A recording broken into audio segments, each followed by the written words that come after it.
Dane County.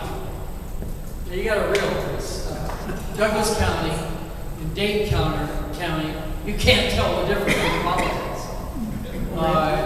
You're used to being down here in the battle zone. I was used to being in the battle zone in Douglas County. And so it just makes sense that I would move to Dane County.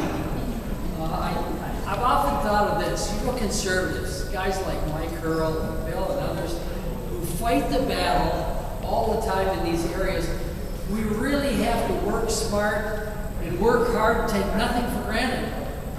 I campaigned all over this entire state for over 22 months running for lieutenant governor. I was only beat by 250,000 votes. It's not bad, it's close.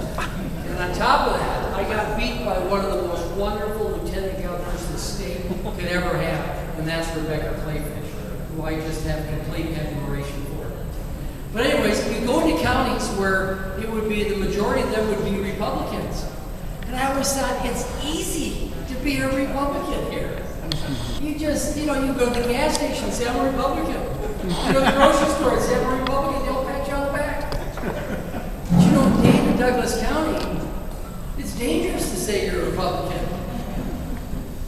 That's why I admire those who are behind the battle lines, doing the good work that needs to be done for the state of Wisconsin. First of all, I am privileged to work for the greatest boss in the absolute whole world, and that's Governor Scott Walker.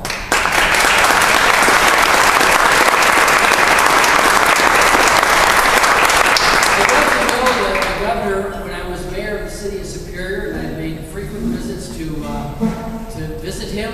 I was with him on election night when he won the county executive race for a third time. And so we developed a friendship, but where the friendship really took on greater importance was the 22 months I spent on the road campaigning for lieutenant governor. Now, I know all of you would like to think that we go from event to event to event and there's no time to spare. But I will tell you this, the governor and I have stood in parking lots for 45 minutes waiting for restaurant doors to open and banquet halls and all over the state, all hours of the day and night.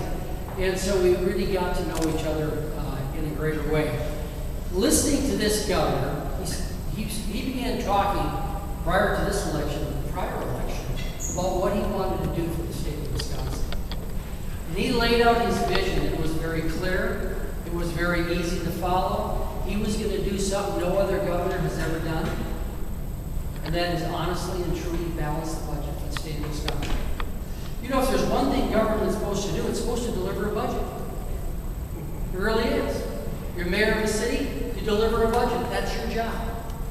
And that budget cannot put the state or the city in peril. And yet we had 4 of Jim Doyle's budgets, never solved the problem, took billions of dollars in stimulus, doubled the state's indebtedness from $6 to $12 billion, and still had a $3.5 billion deficit. And Governor Walker said, I'm going to do something different. I'm going to balance the budget. I'm not going to do excessive borrowing. I'm not raising taxes. And I'm going to pay this deficit off honestly and make sure that we not only have no deficit in 4 years or 2 years, we have no surplus, or that we have a surplus. You know what? He kept his promise. I find that incredible.